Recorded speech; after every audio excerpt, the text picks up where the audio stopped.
Ladies and gentlemen, good day and welcome to the Sundrop Brands Limited Q1 FY26 earnings conference call hosted by Anand Rathi Share and Stock Brokers Limited. As a reminder, all participant lines will be in the listen only mode and there will be an opportunity for you to ask questions after the presentation concludes. Should you need assistance during this conference call, please signal an operator by pressing star then zero on your touchtone phone. Please note that this conference is being recorded.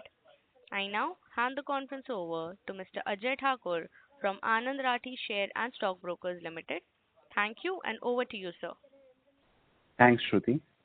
I welcome you all to Sundrop Brands Q1 FY26 results conference call hosted by Anand Rathi Shares and Stock Brokers.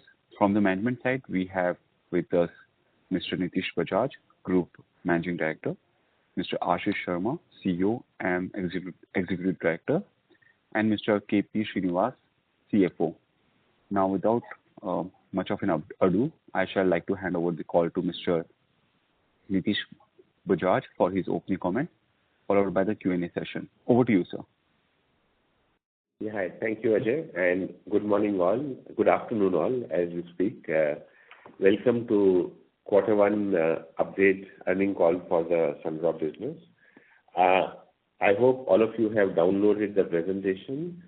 What I will do is I'll keep referring to the page number and talk through the presentation so you could relate to the data and numbers I'm speaking as you flip along the presentation with me. I'm now on page number 3 of the presentation. Just a quick recap about our business fundamentals, our vision mission. When we embarked on the journey of Sundrop Brands as a food platform, we set a new vision and a mission for the organization. We are now on that path of building this organization in line with our vision and mission.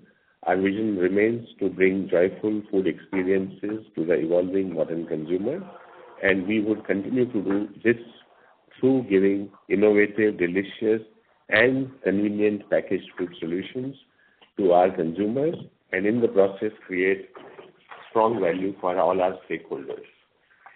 Coming to page number 4, the entire thesis of this organization is to build a very scaled food platform. Sundrop Brands, historically or let's say earlier formerly known as Agrotech Foods Limited, was operating in select spaces in the packaged foods industry. With the acquisition of Del Monte Foods, we have significantly expanded our footprint in the food segment. And this, we believe, creates a scaled food platform for us with a significant profitable growth opportunity. Where we stand today, we operate in multiple categories. I'll take you through them, but we are present in categories which are growing very strong and also have reasonably strong margin profile. Overall, as we embark on this journey, we are going to invest significantly on our core portfolio for accelerated growth. We are also looking substantially to invest and up our ante in emerging and fast-growing channels, and you will see that as we go through our presentation. There is a significantly enhanced focus in the organization on improving EBITDA and PAT margins, and I'll talk you through the journey of last 1 quarter. Overall, in the long term, our approach will remain, as we have talked earlier also, on a capital-efficient approach to building scale. And we would stay, while we drive organic growth, we would stay open to any opportunities which are lucrative to build our platform further and give it a greater scale. Coming to page number 5, as you are aware, today we are a platform of very large market-leading brands, and we have 3 key brands in the portfolio. 2 of these brands are global brands, Actu and Del Monte, for which we hold a perpetual license for India subcontinent. And one, of course, Sundrop, is a brand which got created within India itself, and we have a trademark for that across the globe as a brand. So these 3 brands really give us a powerhouse or ammunition through which we can build our platform to even greater heights. Coming to page number 6.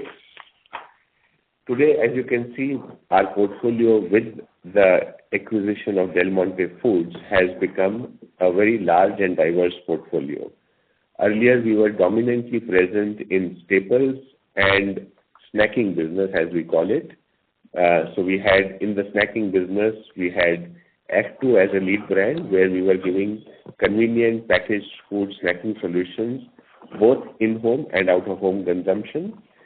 And we, of course, had a very large edible oil business under Sundrop brand, which we were expanding to get into other value-added food offerings like oats, etc., oats and breakfast cereals. With the addition of Del Monte to the family of the company, we now have a very large culinary portfolio, which is a mix of mayonnaise, tomato ketchup, and lots of spreads, in addition to, of course, the Sundrop peanut butter spread, which Sundrop had. So our culinary portfolio has expanded with the addition of Sundrop peanut butter. And then we, of course, under Del Monte, we have an entire Italian portfolio, which is a combination of pasta, olive oil, pizza and pasta sauces, and also olives, dry olives to consume on the go. Overall, if you look at, and I'm now moving on to slide number 7, overall, if you look at, there are quite a few emerging mega trends in the food segment. And this portfolio, as we have talked always, really addresses all the trends we are seeing in the packaged food industry. So the increased need of convenience, shift towards healthier alternatives, getting exposure to globalized or new tastes across the palette, not only just Indian palette, but also evolving and getting into Western palette and European palettes. We do have solutions for each of these. There is, of course, a shift towards organized and packaged foods market versus, let's say, a loose staple market and a very fragmented retail universe. We are seeing consolidation happening, either in the form of modern trade, which started about 2 decades back, and now the e-commerce, which started about a decade back.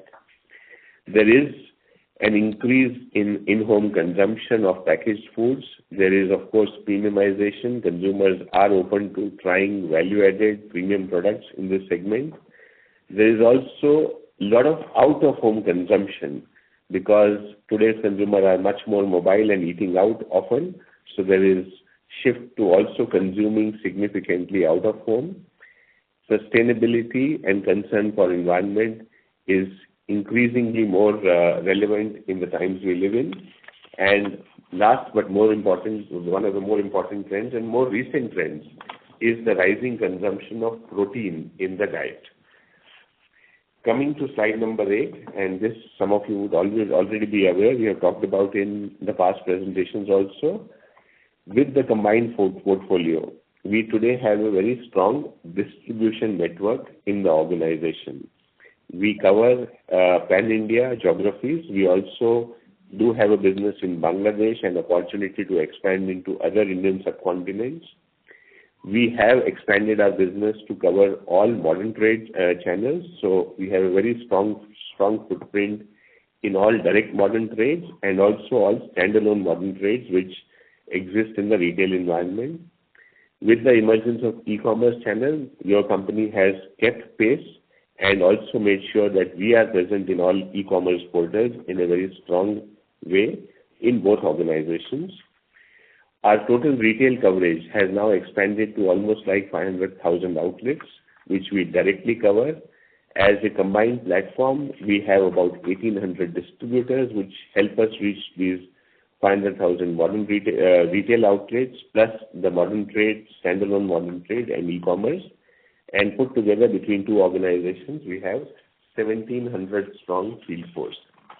In terms of manufacturing footprint, as you can see on the slide 8 itself, we do have presence across India. If I look at from a northeast, west, south perspective, we have a footprint which exists in all the geographies and well distributed to cover the entire Indian market.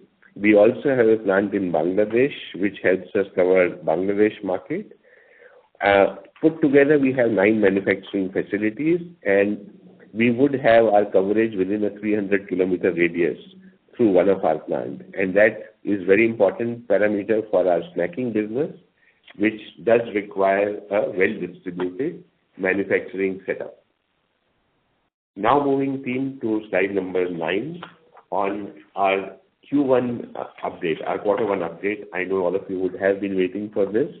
We have had a very strong start as a food platform. This is really the first quarter in true sense as a combined platform for us, because Del Monte acquisition got completed in the month of February. So this is the first full quarter as a combined entity. I am very happy to share that we have done well and we have grown at 12% ahead of the industry growth rate. FMCG or food industry, are growing in upper single digits. We have been able to do better than the industry and are growing at 12% in quarter one. What is also important to note is, and I talked about it, that we will focus on evolving emerging channels. We have invested on growth in e-commerce, and as an outcome of that, we are growing substantially faster than industry in e-commerce market, growing at about 42%. In the business, we have seen in this year commodity pricing not really easing up. So commodity environment has been inflationary in quarter one. We have also had inflation in commodities, but dominantly those inflations we have been able to manage or ensure that we substantially cover the increases through increasing the prices or grammage reductions. So our material margins are more or less constant. But having said that, we have worked significantly on the side of operational efficiencies. We have worked on the side of our manufacturing costs, our logistics or supply chain costs, and also looked at our SG&A much more cohesively. As of now, still the two companies are running independently, but we have looked at making sure whatever we can bring in form of efficiencies in our operations, we do bring in. And as an outcome of that, we have seen, despite a flat material margin, we have seen a 110 basis points expansion in our gross margin. In our stated endeavor and approach to drive growth, most of this expansion in margins which we have delivered, we have deployed back for consumer acquisition and growth of our business. So in this quarter, we have substantially upped our marketing investments.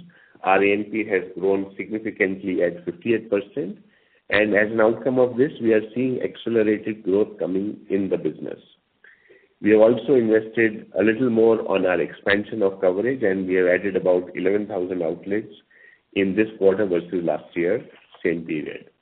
And overall, as an outcome of this growth in business, improvement in margin, deploying it back for consumer acquisition, we have also delivered a 9% growth in EBITDA. Our EBITDA is more or less in same lines as it was in the previous quarter last year. Overall, if you look at our fundamentals are strong. Our net worth as an organization is about 1,444 crores. We are a debt-free company. We have no borrowings, and we have a free cash balance to make sure that we have sufficient liquidity to fund our capexes for growth, which are generally more now in maintenance in nature, and also our growth ambition. If I dive a little deeper into the two businesses, Sundrop, which is almost 56% of our total contribution, has delivered a turnover of 208.5 crores, growing at 15% over last year in quarter one, versus our last year growth of 5%. So we have accelerated the growth momentum in Sundrop. Del Monte, you are aware, the acquisition only got completed in February. So it is really the first quarter where we have upped the ante. We have seen a strong growth of 8%, which, if I context it with FY25 growth, is marginally lower, but we are fairly confident that as we continue our investment journey, we will be able to accelerate this growth in line with the numbers we are expecting to see on Sundrop. So there is clearly a momentum we are seeing in the business with our investments, and some of them I'll take you through ahead, which gives us a greater confidence on number ahead for Del Monte as well. Put together as a group, we have delivered 372 crore turnover, grown at about 12% in quarter one, and this you can context or contrast with a growth of 8% in FY25. Moving on to slide 11. Now, this is where our core categories are, where we invest. Now, important to note that in Sundrop, we were investing on foods platform significantly. So we stay committed to invest on our popcorn, snacking business, peanut butter business, and breakfast cereals. We have also talked about that on staples or oil business, we will do certain experiments to establish a model for growth in the future. As we set into journey ahead, these experiments will take off, and based on that, we will take a call on a longer-term positioning for our oil business.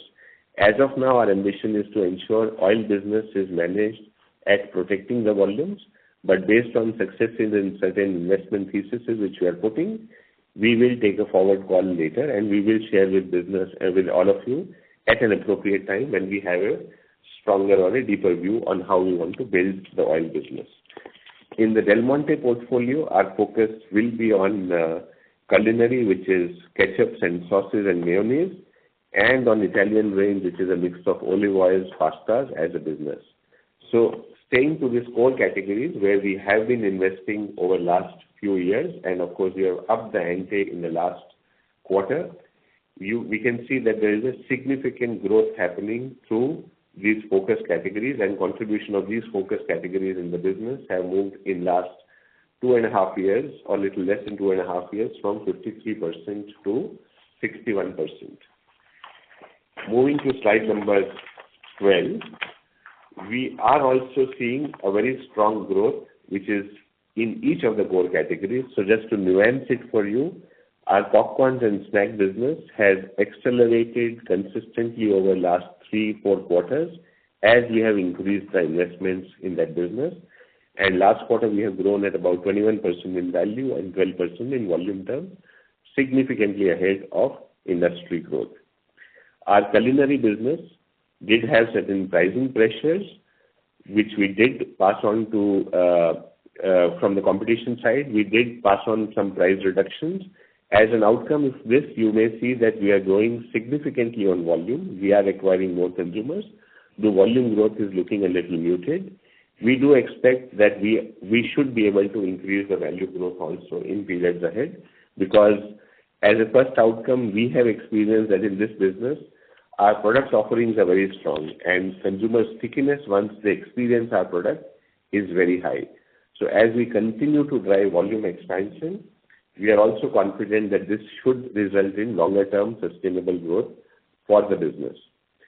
On premium staples, as I talked about, our ambition is for now to keep our volume stable. The business has benefited on account of increase in the commodity price versus last year. So we have had a significant 20% value growth driven by increases in commodity prices. Our volumes are more or less flat. Olive oils actually followed a different cycle. Commodity prices cooled down this year because there was a shortage of crop internationally in the prior years, because of which prices had shot up. Prices cooled down, and we had competitively passed the reduction in prices of commodity to the consumer. So it's not a margin impact, it's actually just a price pass-through for the reduction in the commodity prices. And as an outcome of that, we are seeing a strong 12% volume growth in the Italian business, which is mix of pasta and olive oil. But negative is primarily coming in the value pass-through for the price reduction we have on the commodity side. On the spreads business, this is an area of challenge for us. We are seeing decline in both volume and value. We will talk about that in slides ahead. So overall, if I look at most of the categories, we are growing very strongly. Our investments are paying off. And one category, we do have a task at our hands, which we'll talk you through. Moving to slide number 13, on popcorns and snacks business. Again, we have, as I talked about earlier, we have two fundamental pivots here: ready-to-cook business and the ready-to-eat business. Ready-to-cook is the in-home consumption, ready-to-eat is out-of-home consumption. Both businesses are seeing very strong growth in both volume and value terms. Overall, our in-home consumption business has grown by our new launches of rupee 20 and rupee 30 pack, which are aimed at driving consumption from an existing consumer by upgrading him. And these two launches have already got about a 10% saliency in general trade within 3 months of launch. This really gives us a positive momentum for volume expansion through our core consumer. Similarly, if you look at in ready-to-eat business, which is out-of-home consumption of popcorn dominantly and new categories like nachos, we are seeing expanded growth of that both through distribution expansion push we are doing in general trade and also investments we are doing on e-commerce marketing for expanding this business. Moving on to slide 14 on premium staples business. I talked about it earlier, dominantly led by commodity price inflation. We have seen a value expansion. Volumes are more or less flat. We are working on models to try and see if we can accelerate the growth in volume in this business, and we will keep you updated as we establish and prove some of these models on how we will take a future direction on this business. Coming to peanut butter or spreads business for us, this business, as I talked about, we have seen volume and value erosion. Dominantly, we are seeing it in modern trade, which is organized modern trade and standalone modern trade. And there have been entry of many new players riding on a protein wave in the segment, which have specifically talked about protein benefits.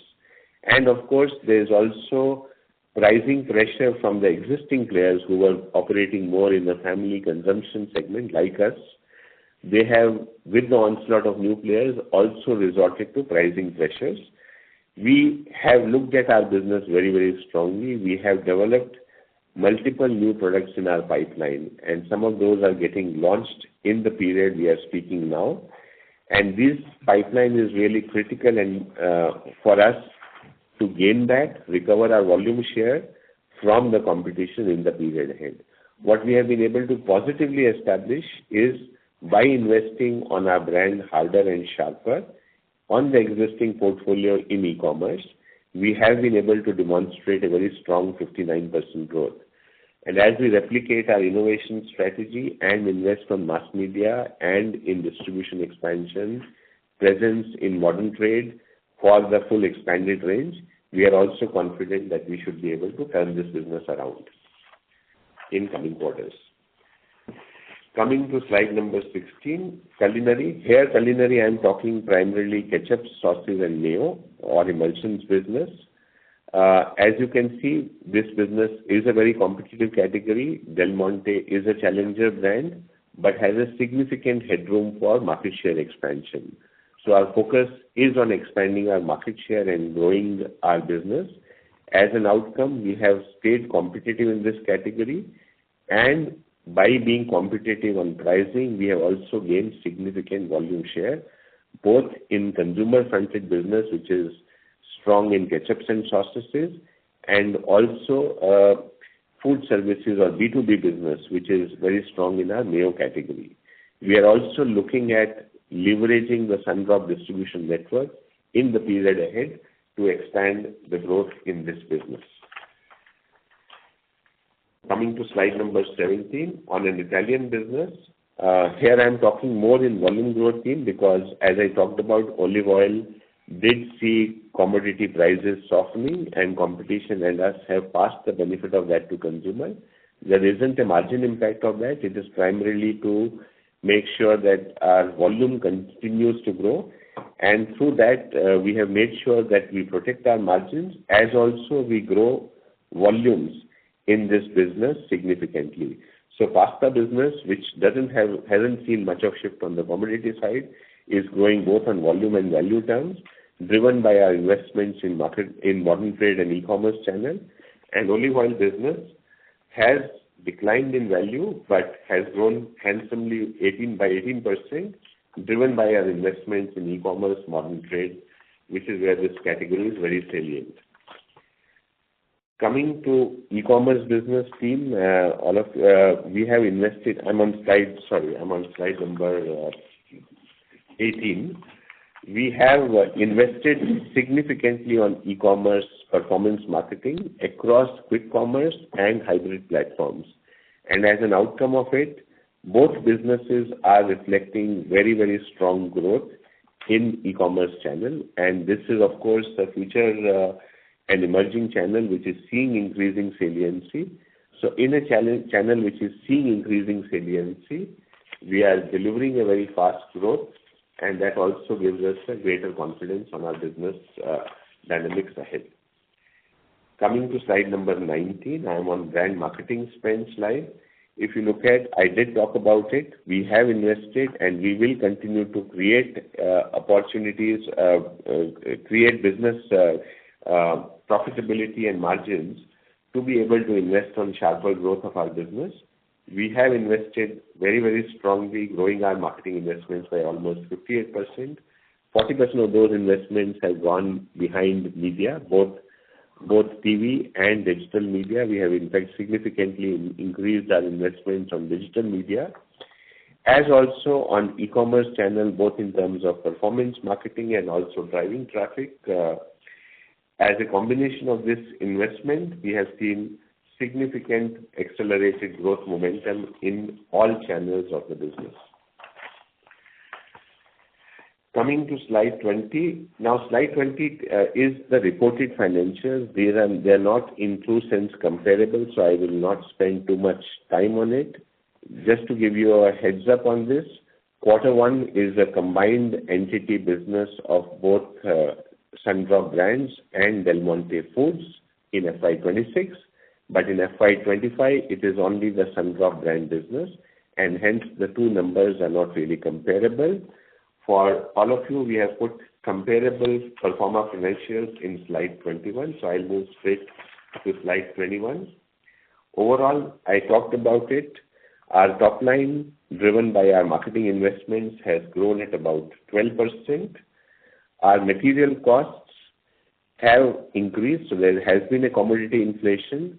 Having said that, we have been appropriately give consumer price increases or drop damages to make sure our material margins stay constant.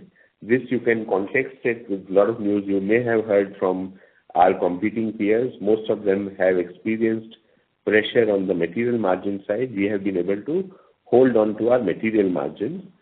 But our other expenses, which is a combination of manufacturing, logistics, selling and admin expenses, we have been able to really look at them very closely and make sure we drive efficiencies in our business. And as an outcome of that, our gross margins have improved by about 110 basis points in this period. Our employee benefit expenses, I would like to call out, we did roll out an ESOP scheme in June, and there is a charge in the month of June of about 15 million, which is a non-cash expense for the ESOP grant we have made to about top 4% of our talent between the two organizations.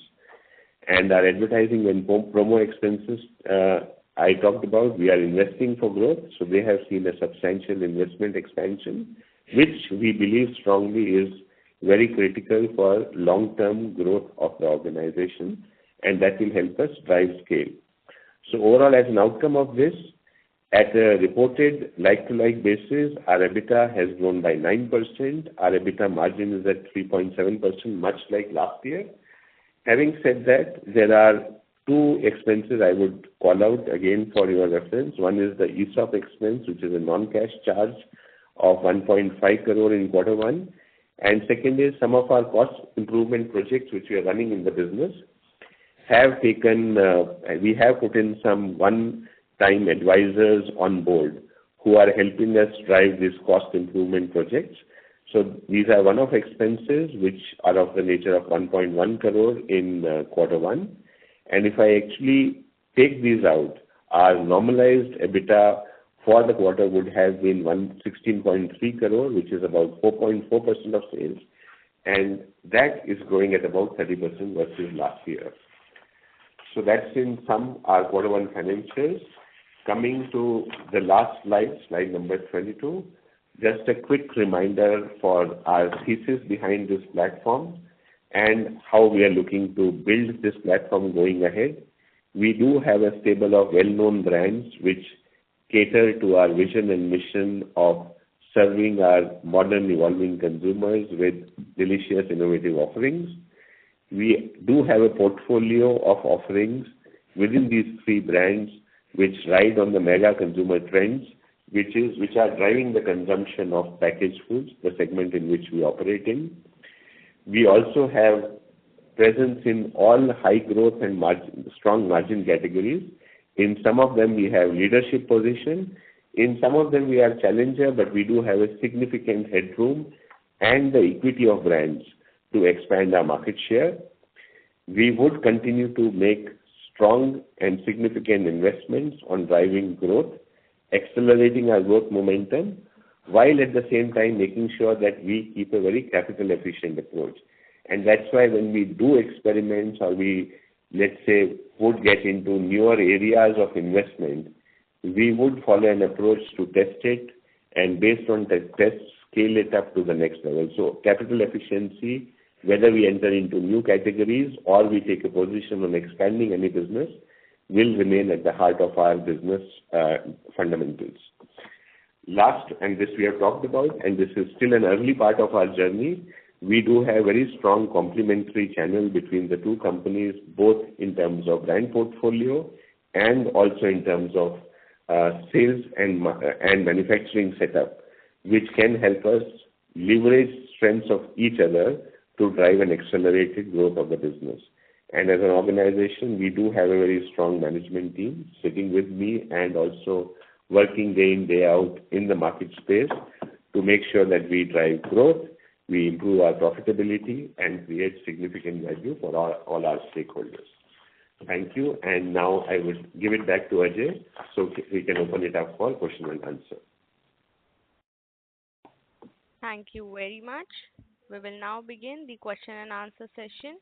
Anyone who wishes to ask a question may press star and one on their touchtone telephone. If you wish to remove yourself from the question queue, you may press star and two. Participants are requested to use handsets while asking a question. Ladies and gentlemen, we will wait for a moment while the question queue assembles.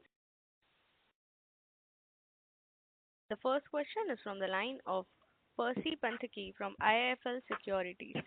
Please go ahead. Hi team, good afternoon. Just wanted to understand on the Del Monte portfolio, just like when you took over the Sundrop business, you decided that there are certain products which you would defocus on, like chocolates, for example. So is there any part of the Del Monte portfolio which is similar in nature that you want to defocus this? And if so, can you give some details as to what it is, what is the sales contribution of that part, etc.? Thank you, Percy. Thank you for your question. We do not have a portfolio in Del Monte which we would want to exit. Having said that, there is a portfolio which we would want to invest on in our business. So I've already talked about the portfolio which we will invest on for growth. That's a combination of our culinary business, which is ketchup, sauces, mayonnaise, and similarly our Italian business, which is a combination of pasta, olive oils, and pizza pasta sauce, etc. In addition to this, we have business in chocolate sauces, which is small, but we will sustain it. It's a small business, not very large. We will sustain it. We are not looking to harvest it. We have a business in fruit drinks, which is a canned fruit beverages business. And we also have some packaged food business.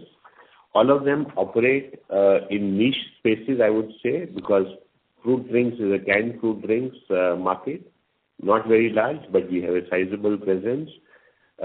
Chocolate sauce is primarily a two-player category, dominantly in the organized space, so not very competitive. Again, not as large also. That's why we are not looking to invest there. And third, which is the area of packaged fruits and vegetables or canned fruits and vegetables. Again, a smaller market, but we have a position of dominance in a small market, so we'll continue to sustain it. So two follow-ups on this. One is that what is the, for Del Monte overall, what is the split of sales between B2B and B2C? And secondly, these two categories in which you are investing, these two categories are what percentage of the Del Monte top line? Right. So between B2B and B2C, B2B is about 40% of our business. B2C is about 50% of our business, and we also have a 10% where we do manufacturing for others. So that's the split of Del Monte portfolio. In the categories we are investing, put together between all spaces, we would have close to 70% of our business through these categories. These two categories which you're investing in, 70% of the total sales? Yes. I'm talking of minus the contract manufacturing business. Sorry, I'm excluding the contract manufacturing. Yeah. Okay. Understood. Secondly, wanted to understand that despite the Del Monte acquisition, what I believe is that Sundrop and Del Monte are largely, as of now, run as two separate companies. So when do we see you sort of merging the operations to the extent possible and extracting cost synergies? Because a lot of these, a lot of the functions in these organizations, there are parallel functions running which we don't need to run. For example, sales and distribution to some extent, and the distributors themselves to an extent, etc. So we can extract a lot of synergies both on top line but also on margins by actually merging. And when I say merging, I don't mean the legal entities, but in terms of how the operations are run. So when can we expect that to happen? So Percy, we are alive to this opportunity. As a management team, we said our first focus is really to look at intrinsic value which is there into organization. And we do strongly believe that there is an intrinsic headroom for growth in the two organizations on a standalone basis. When I say growth or value creation, I'm talking both on driving top-line growth, which is building scale of individual companies, as also reducing costs or bringing efficiencies.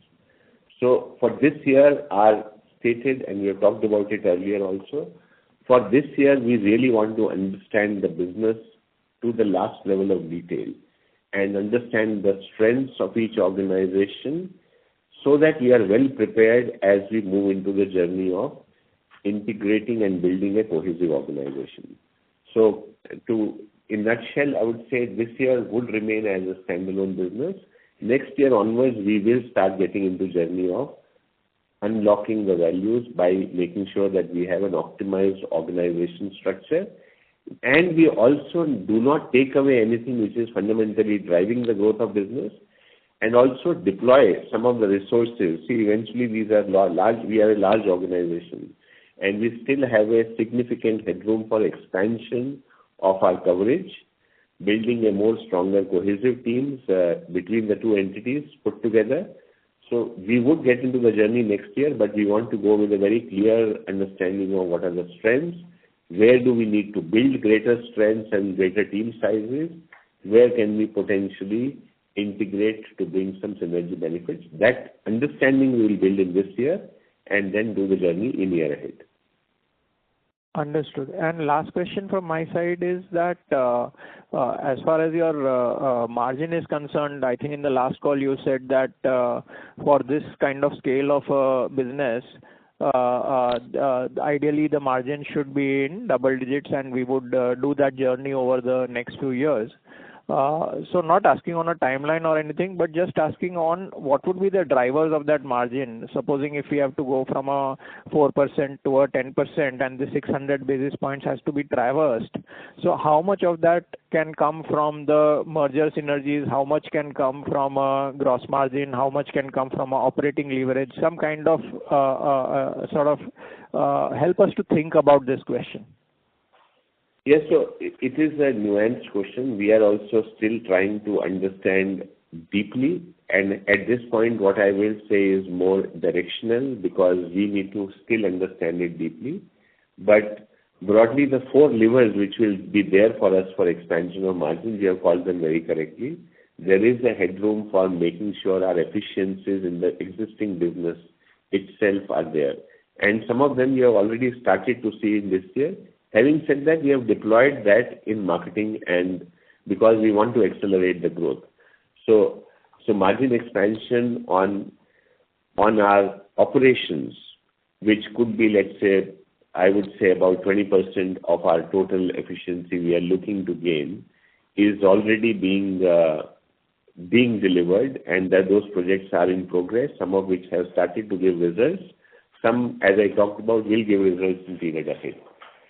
Second is synergy, or let's say making sure that we have a consolidated, optimized organization could give between 20 to 30% of our total efficiency, in that range.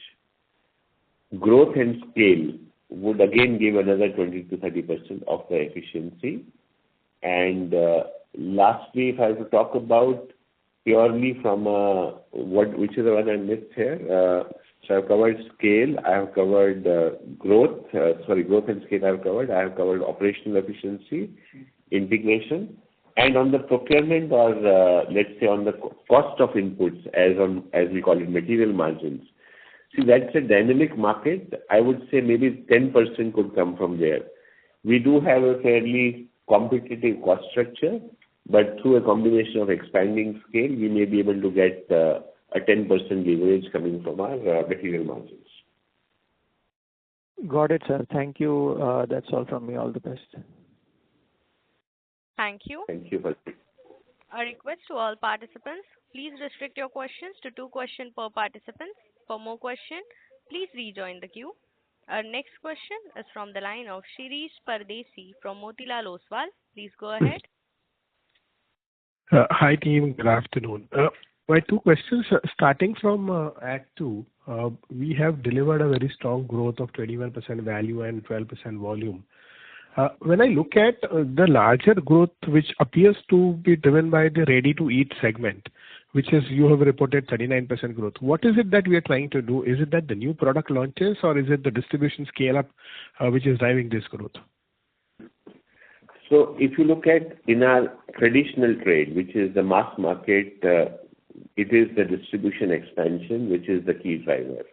We have been expanding business very rapidly in North, and we today have a very big scale presence, while we still have headrooms for growth through distribution expansion in other geographies of the country. So fundamentally for general trade, it is the distribution expansion, and 1 or 2 variants will keep getting added because consumers in snacking business do want choices. So core will be expanding the distribution and keep bringing new variants, sometimes replacing, sometimes adding on. But innovation will play a secondary role in general trade channel. But in modern trade and e-commerce, newer variants, bigger pack sizes, so upgrading the consumers to bigger pack sizes, bigger volumes, as also bringing new variants is the mainstay of growth. And we are seeing good traction on both sides. For example, in e-commerce, our business is almost becoming 3x in ready-to-eat segment. So that's the play.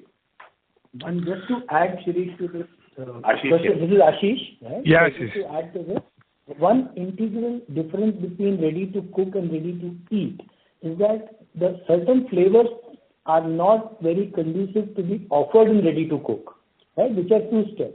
In ready to eat, because you pop and coat and give the product, right? The product experiences are significantly better. So what we have done is we have expanded our offering of flavors also across the 2 formats, and thereby enrolling lot more consumers now onto our franchise. Okay. No, I was more keen because direct distribution of 5 lakh, I would assume that it will be about 2 times. So our indirect and direct would have been in the range of about 1.5 million. Is it that the correct number? So potentially we don't track it, Shri, so I can't give you an official figure, but based on my experience of the industry, you are right that indirect distribution could be substantially larger than direct distribution. Okay. All right. My second question is on staples, which is basically oil. Sorry to interrupt. Shirish sir, your voice dropped. Your voice is sounding very low. Is it better now? We could hear. Carry Yes, on, sir, now it is. Yeah. Please go ahead. Yeah. On the staples, I think we have done a lot of reaching in terms of positioning, branding, but the value which we have reported 20% and volume decline, how much price increases we have already taken in this segment? And if you look at the price pyramid, is it that the premium end is growing faster and the mass is steady, or where this volume decline is happening?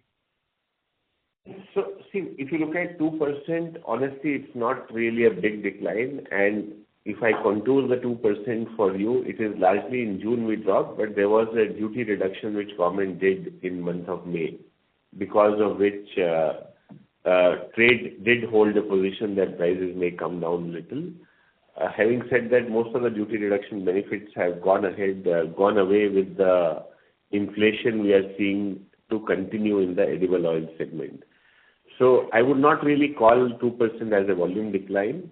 I would say we are more or less stable. We were actually +2 in April, May. We are minus in June, and hence we have come minus. More importantly, to your question on which segment is growing, I think there is a headroom for growth in both segments. Fundamentally, edible oils, in our understanding, is growing in low single digits of 3 to 5% in volume terms. We do have a headroom to expand our market share. We have not yet taken a position of investing in marketing beyond e-commerce. We would take a position because edible oil is a mass market play. We would experiment. As we speak, we are running a pilot which is going to start very soon in a regional geography. Once we have proof of success in an experimental basis is when we will take a position. We do want to keep a capital efficient approach in everything we do, so we would scale it up based on our success. Okay. My last question on the popcorn corn sourcing. Do we have enough corn, and if there is any inflation, what kind of inflation, if you can spell out? Yes, so we do have sufficient storage of corn, and broadly our prices are more or less stable, not beyond 2-3% at best on inflation. And we did talk about grammage reduction we did, so we have been able to actually improve our margins on popcorns a little bit. Not significantly, but we have been able to make sure that our margins, material margins, are stable to better in popcorn. All right, and thank you and all the best. Thank you. Thank you. Our next question is from the line of Bimal Sampath, an individual investor. Please go ahead. Yeah, good afternoon. Yeah, first question was on Del Monte. There was news that internationally they are going through rough times. I mean, so any effect of that international thing on our local this thing, or we are only using the brand name? Yes, so Vimal, you have in a way answered the question. Yes, we are using only the brand name. Our operations are completely independent.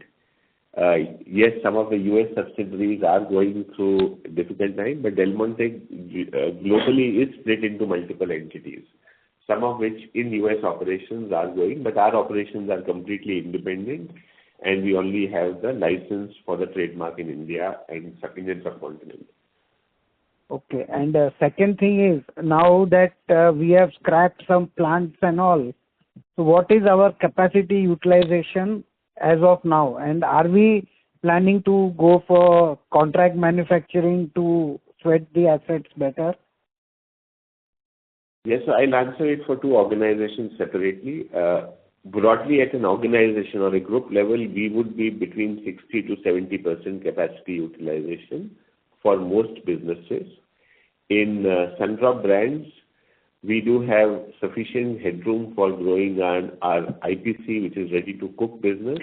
Ready-to-eat business, we may have to gradually expand because our growth is accelerated.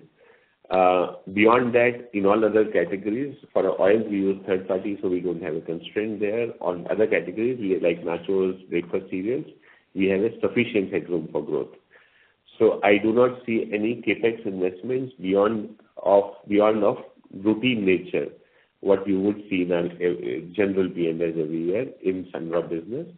Similarly, in Del Monte business also, we did set up a new plant in Ludhiana about 3 years back. That plant is scaled up. Today we have about 60 to 70% utilization there also. and we have a headroom for growth for next 2 to 3 years available in Del Monte as well. We are going to use third-party network primarily for innovations on new areas where we would use a capital-efficient approach before we scale up to own manufacturing. And this is a shift we have now in our philosophy at Sundrop Brands. Earlier, we would set up a plant and then scale up the business. We are saying when we now innovate and get into newer categories, newer businesses, we would try it first through third-party sourcing and then expand internally based on the business case and merits of how we are doing in the market and how the sourcing costs compare versus third-party make versus buy decision. Okay, so that's a very good strategy. No, and just, in the interim period, are we going to do some contract manufacturing to earn some income? So you're saying on our facility in Sundrop? Yeah, correct. So see, we are not averse to it, but we don't yet have any headway or leads which say that we can do third-party manufacturing in Sundrop business. But as a thought, we are not. But our business lines, if you look at, are a very specialized chocolate business. It's not something which was a very prevalent large market in the country. We have a coating and rubber-based chocolate facility, which is not very large market yet in the country. Okay. Thank you. Thank you. Thank you. Our next question is from the line of Rohit from Marshmallow Capital. Please go ahead.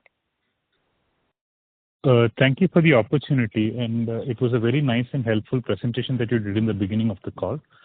So my first question is on the core categories that you called out in the presentation. In some we are dominant brands, and in some I guess we are challengers. Could you give us a broad market share for each of our core categories, or all of our categories, or some sort of a market position to understand the scale that we are in today?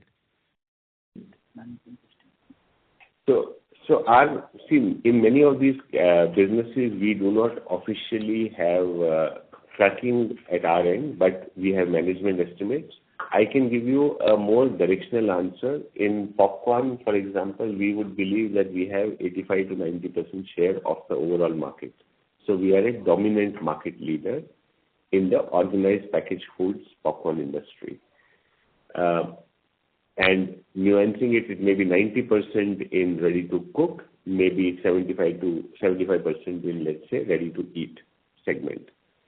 In ketchups and sauces, we will have a high single digit, more in the nature of 7 to 10% in that scale of market share in B2C space.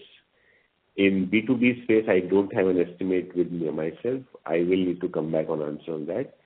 In mayo, we have a very small share in the B2C space. Will be low single digit market share, but we have a very strong 20% plus market share in the B2B space.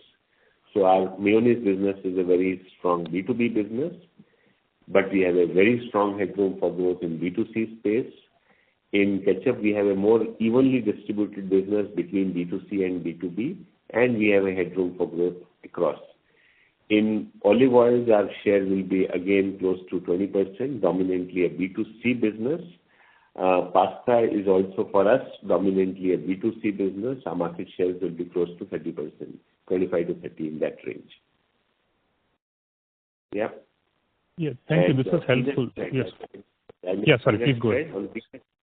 In peanut spread, our business is strong in B2C, in retail traditional trade, and there we would have close to 35% market share in our estimate. And in e-commerce modern trade, our share may be between 10 to 20% in that range. So in each of our core categories, we would be in the top 2, top 3. Is that a fair estimate? Yeah. So popcorn, we are a market leader. In peanut spreads, we will be in top 2. I would think in ketchups and sauces, we are number 3 or number 4, depending on mayo. We are number 4 possibly, or number 3 again. Ketchups again, we have Kisan and Maggi at a much higher level than us, and then we have Biba, us, operating in a very similar share space. Understood. Fair enough. So, do we intend to, so how important is innovation as part of the thing? So do you intend to launch a lot of, so we see some competition launching multi-grain pastas and stuff, and some of them extending into Chinese dips and sauces. So is this an important aspect of a strategy, or how do you see this? It is. So we would want to, of course, leverage the equity of the brand in a good way and hence get into associate categories. For example, in popcorn business, we did expand into sweet corn business because it's contiguous. We did expand into nachos. We are bringing new flavors as we speak in all ready-to-eat popcorns as well as nachos. So there is a work going on in expanding category as also expanding flavors, because consumers are today trying out many more new international flavors.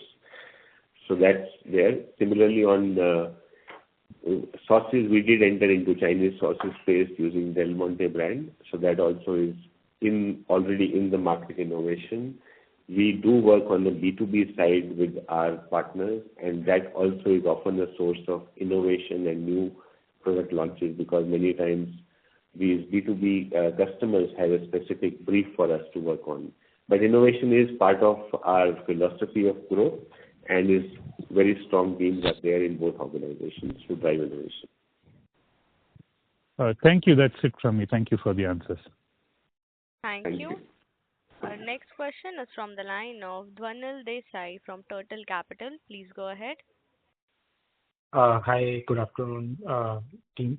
So my first question, sir, is that, if we look at the history of Sundrop, on the food business side, they've grown at a decent 17-18% CAGR for last many years, and that I acknowledge that it's from a smaller base. But now, since that we are investing heavily on the A&P side, how should we look at the growth, on the Sundrop side? Should we assume 15% plus kind of a growth? And the reason I'm asking this question is because part of that growth was coming from the newer product entries, while now we have rationalized the portfolio and we are focusing only on few of those products. So how should we look at the growth in this dynamics? So when you are saying Sundrop, Dhwanil, right? I'll just clarify. You are saying Sundrop, you are talking oils? No, I'm talking the food part of the erstwhile Sundrop, which is Act 2 and Sundrop. Okay. So you are saying that in a way Act 2 plus Sundrop put together, because in the foods business we have two brands now. We have breakfast cereals coming under Sundrop, and we have Act 2, which is our popcorn and snacking business. Right. So if you look at, we do have continued innovation in this space. I talked about we entering into nachos, sweet corn in Act 2, and similarly we have in peanut spreads, we are launching newer variants in the high protein or new chocolate flavors, etc. So innovation will continue. It's just that we are restricting innovations to certain core categories where we believe we have a strong right to win, because brand is already at some stage and can take a stretch, plus consumer familiarity is high, that consumer would trust us to give very good offerings there. So innovation will continue to drive. It's just that categories are shifting from chocolates or newer brands, newer categories, to leveraging the core better of the brand better. Second, investments are going up. So we would want to also, through investments on consumer acquisition, and India we know is a significant headroom for growth in the packaged foods market. So that accelerated and increased investment should also drive our growth upwards. I don't want to give a specific number to you. Our position always is that we will grow faster than the market. Our endeavor will be to at least, let's say, 4 to 5% better than the market growth or higher going forward. That's the way we are pivoting, and we will continue to invest for accelerated growth. I don't want to attach a specific number at this point of time, Dhwanil. Okay, no worries, sir. Sir, second question is on the peanut butter side. I think, this peanut butter market share loss has been the journey started, a few quarters back, even before the new management took over. There were some challenges on the peanut butter side. So, in your opinion, what is happening, in that market? Is it that too many players have entered there? And if so, what are we doing in terms of steps to ensure that we regain market share and then grow from there on? Well, this is Ashish, right? So I'll just take that question. See, on the peanut butter side, if you look at, and it is largely divided between the big pack, which is closer to about 900 grams and above, and smaller consumer packs, which are used as table spread, and a mix between the channels. So you would have seen that we have started now growing faster than the category in e-commerce channel, right? Which we have said on the peanut butter side. Where we do still have a challenge, right, is with the price challengers in the big outlet, big packs, which are the ones which are more commoditized in nature. In that area, we have already started, and we have now product which, as we speak, is getting rolled out, where we will be competitive with them, and we will start taking back our share. But what happens is, because we have been out at a competitive price for some time, it is taking a while for us to build back that share. So on the smaller consumer packs, we are growing faster than the category, where our strength in GT lies. So we are acquiring new consumers and rapidly growing there. We are growing in e-commerce. It is the standalone modern trade and the big modern trade where we still have a challenge and a product price architecture to be fixed. We have done the product. We still need to get the listings and going there, which you will see as we progress. Now, having straddled all three of them, we will start looking at a good volume and value growth coming in as we go forward. Okay, got it. Thank you. That's it from my side. Wish you all the best. Thank you. Thank you, sir. Our next question is from the line of Yash Bajaj from Lucky. Please go ahead. Yes, good afternoon, and thanks for the opportunity. So when we acquired Del Monte, I think one of our ways of growing Del Monte was to leverage Sundrop's strong GT presence. So where are we in that journey today? That's my first question. Yeah, so thank you so much for this question. Yes, see, it's still early days. As we talked about it, we did the company acquisition got done only in the middle of February. So we are working on some pilots. Our approach always will remain to pilot and then scale up.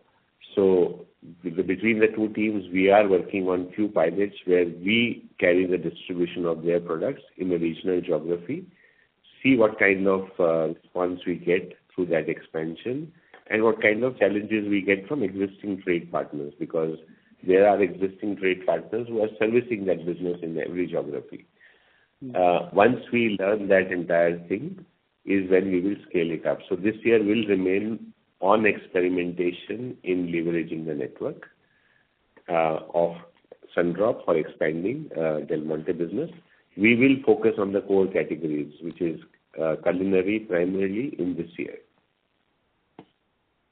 Similarly, to put the reverse side, we are also trying some experiments in food service business for Sundrop products, leveraging the network of Del Monte. But as I said, this year will be experimental. Next year we will see scaled versions. Okay, so whatever growth we are seeing today in Del Monte, probably relatively negligible portion of it would be coming from some kind of GT expansion. Till now, we haven't seen any benefit of the GT expansion. So in quarter one, there is zero growth on account of leverage cross synergy. Understood. Quarter one was completely dependent. Understood. And is it possible to give the channel mix for both brands, for Sundrop as well as Del Monte for Q1? Yeah, we can share that separately, but broadly to nuance it, I did talk about, not at a brand level, at a company level, we can share with you. At a company level, Del Monte business, 40% is B2B, which is a mix of food services, key accounts, and a little bit of exports. Then between the B2C business, it is fairly uniformly split between modern trade, e-commerce, and general trade. General trade will be about 15%, modern trade will be about 8 to 10%, and e-commerce will be about 12%. And we have about a 10% business I talked about through contract manufacturing. Okay. Understood, sir. And so my last question is that I think FY25, the core category was 35% of the entire year sales. This quarter it is 39%. Is there some play of seasonality over here? I'm just coming from the point of view because we are focusing more on our core categories. So if you could help us with that. No, sorry, I'm not clear of your question. Our core categories is 59% of our business. Sorry, my bad. Core category this quarter is 61%. 61%. And 25, 65 this quarter. And financial year 25 was 65%. So is there any seasonality here or anything you would like to call out in terms of the non-core category basically increasing? No, there is no seasonality. It's just that intrinsically we are seeing faster growth coming through core categories.